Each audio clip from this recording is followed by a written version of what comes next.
Hello and welcome to my lecture review using the JBL book, Risk Management Fundamentals. This book is written by Gibson and Andy Igonor. It's again, Managing Risk in Information Systems, 3rd edition. It is a Jones and Bartlett book, ISBN number 9781284183719. Again, they own all the copyrights. All I am doing is preparing lecture review for the PowerPoints that they own the rights to. So with that said, let's jump in and let's see what we can do. Chapter 10, Planning Risk Mitigation Throughout an Organization. So in this module, we are looking at identifying risk mitigation security controls and developing risk mitigation plans. Key concepts are going to include scope, the legal and compliance issues requiring and including operational impact, assessing security countermeasures and safeguards, and how to identify risk mitigation and risk reduction elements for an organization. So where should an organization start with risk mitigation? First, identify assets, inventory management. That will aid in how we prioritize. Once we identify and analyze threats and the vulnerabilities against those assets, we can then start evaluating the controls that determine what controls to implement. Our assets will prioritize high, medium, and low. We identify the high and medium impact assets, and then we find appropriate mitigation controls for those assets. Critical business scope of risk management for an organization. It's so that we can review critical business operations, keep customer service operational, and delivery is still there, allow for mission-critical business systems and access to mission-critical data, review the 7 domains of IT infrastructure, and identify gaps. So, basically the scope for risk management is to keep the business running within the technology constraints. IT may not be involved in domestic terrorism, so if your building has a bomb threat, that may not be IT. But that will be a form of security that still needs to be evaluated. Hence the critical business operations. What impact or what items will be there that might prevent the business from operating? Doesn't technically always have to be technical controls. It can be non-technical controls or non-technical concerns. Critical business operations normally will have a business impact analysis, BIA, plan done. This will help an organization identify the impact to the business from the various risks occurring. BIAs will identify the maximum acceptable outage, the maximum amount of time a system service can be down, and will develop the appropriate baselines for recovery. When completing the BIA for a specific service or function, you want to ask very specific questions. How does the service down affect the profitability? How does the service down affect survivability of the organization? How does the service down affect the image or reputation or branding of the organization? How will the outage affect employees, stakeholders, customers, and are there any government regulations? When does the service need to be available? Is there a time window? What is the maximum acceptable outage time that we're allowed to have? So those are some of the baseline questions that need to be asked. All right, moving on. Next we have our service deliveries, typically to our customer. So we need to be looking at our service level agreements, because these are going to be the expectation and the expected level of performance. This will include the mins and max of downtime, minimal uptime, maximum downtime. What are those numbers?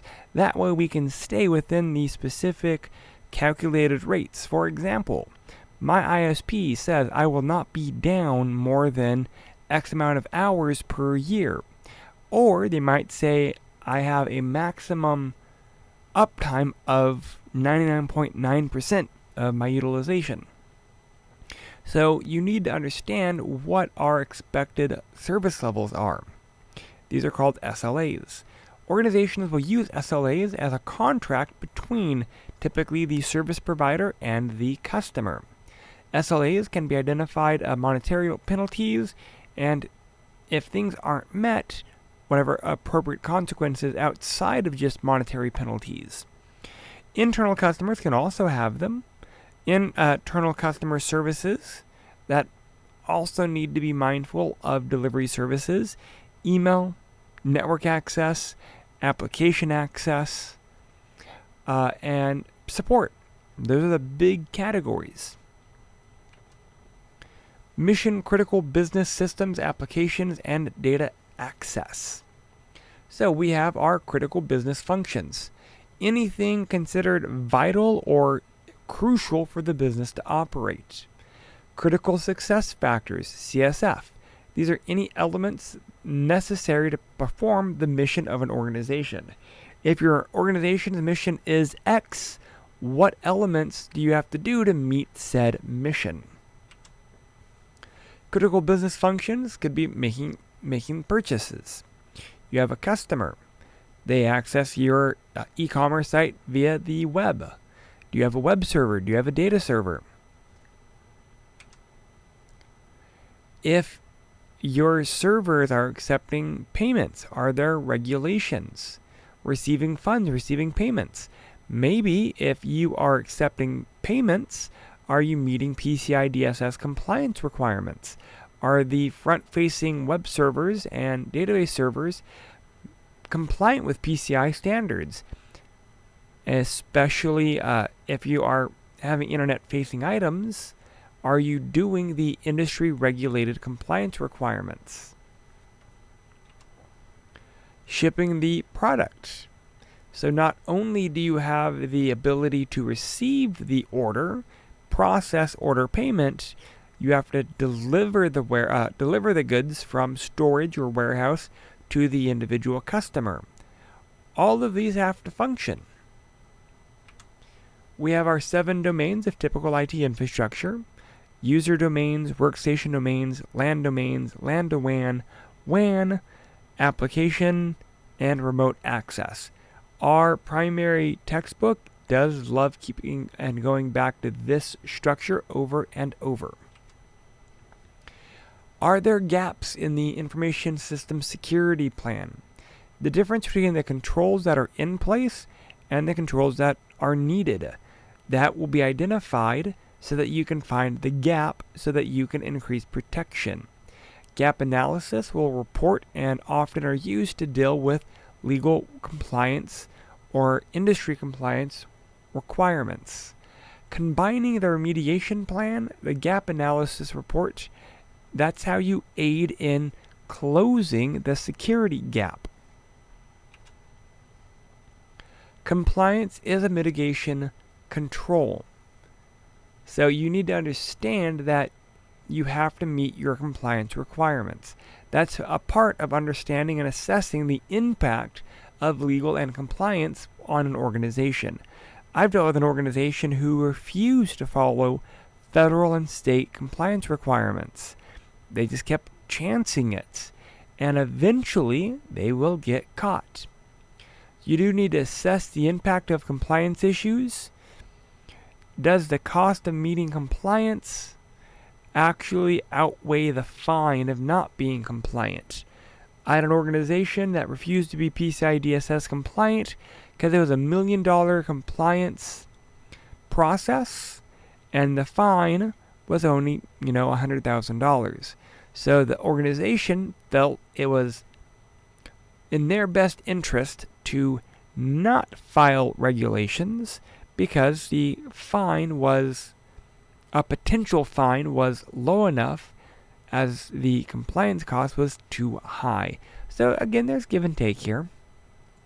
Big takeaways for assessing compliance is identify what compliance your organization needs to meet. Are they federal, state? Are they industry regulations? What are they? And assess the impact of issues on the business operations. If your organization does deem that the compliance isn't worth seeking, all you can do is document. But occasionally that does happen. All right, moving past that, what are some of the compliance types?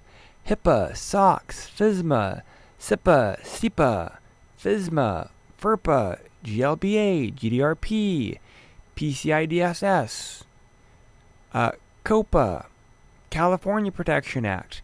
So these are not an exhaustive list. These are just some. Some of these are state laws. Some of these are federal laws.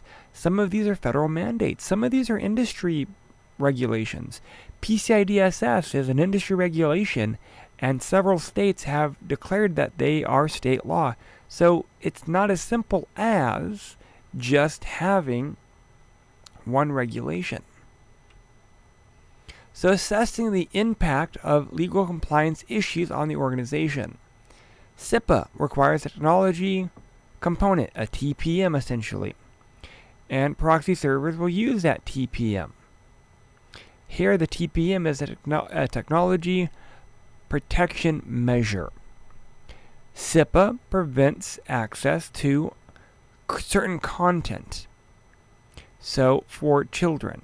So we'll actually have to develop an approved content filtering portion that we'll have to filter all traffic through. PCI DSS. We have to build and maintain a secure network. There are multiple requirements that you have to work through. So they don't really give you all of the steps. They give you kind of recommendations and some base requirements. Install and maintain a firewall. Do not use defaults. That's what it means for securing a network. There's so many additional layers, but that's bare minimum. Protect cardholder data. Protect and store data. Encrypt transmission. Those are the next two requirements. Again, they don't tell you how to do it. They just give you general guidelines. Maintain a vulnerability management program. Are you using up-to-date antivirus? Have you developed and maintained a secure system? Implementing strong access control measures. This has 3 requirements.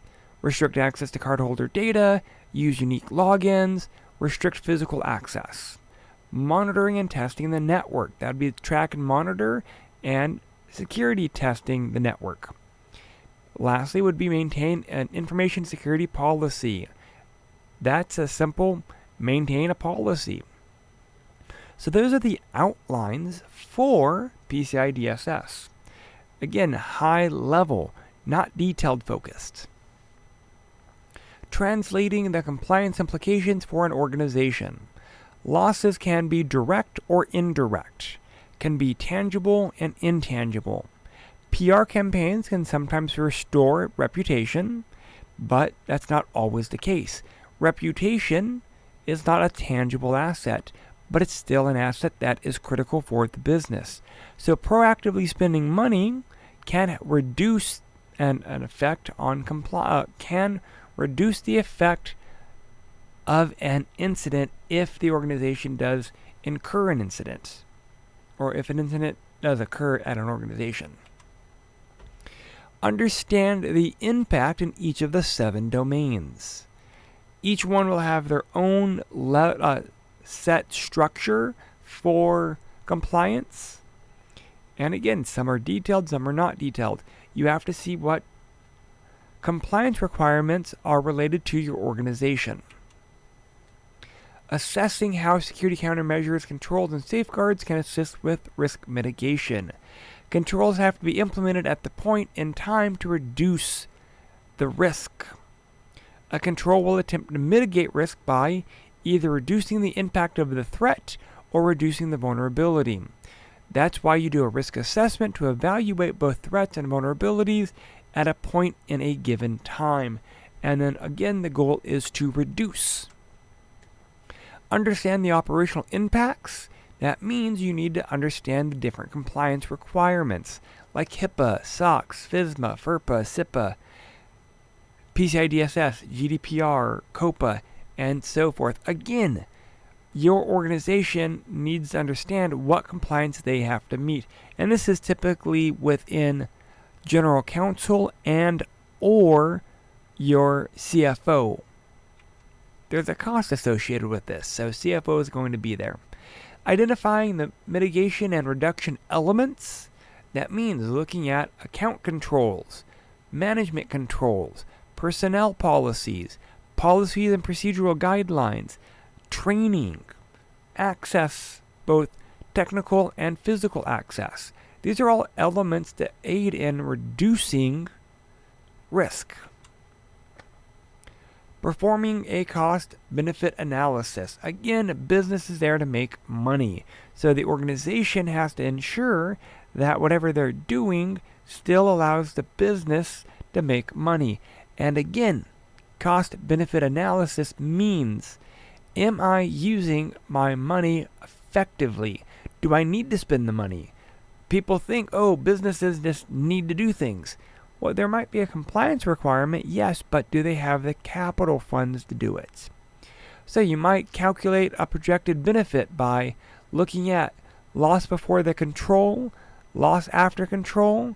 That might aid in justifying projected benefits and the cost associated with them. Determining if a control should be used. Projected benefits minus the cost of the control should give you the control value.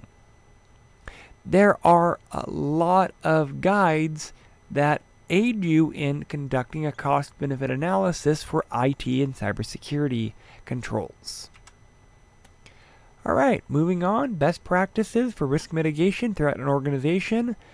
Historical trends include both a narrow and broad focus. You need to have people that are both narrowly focused and can see a bigger picture. Ensure that governing laws have been identified. What state and federal laws control the compliance requirements that we need to meet? And are we assured that those are the only ones? Redo risk assessment when appropriate. Look at a CBA, cost-benefit analysis, when we're looking at controls. Again, the business has to operate. Are we doing what's best for the business? That's the key thing for security professionals to understand. Businesses have to keep running. So it's not always about costs. It's about, do they have the ability to do that at this given time? Part of that's part of the CBA. All right, that's it for this module. We've looked at the scope of risk management, legal and compliance issues, assessing countermeasures and safeguards, and identifying risk mitigation and reduction elements. Questions, thoughts, or concerns, please feel free to reach out. Thank you. Alrighty, well, thank you. That concludes this lecture review. Again, all material presented in this PowerPoint lecture was copyrighted by Jones and Bartlett Learning. So they own the copyright. I am just providing a lecture on the PowerPoints that they provided. With that said, if you have any questions, thoughts, issues, concerns, please feel free to reach out to me, leave a comment, get in touch with me, and I will get those addressed as quickly as I can. Thank you.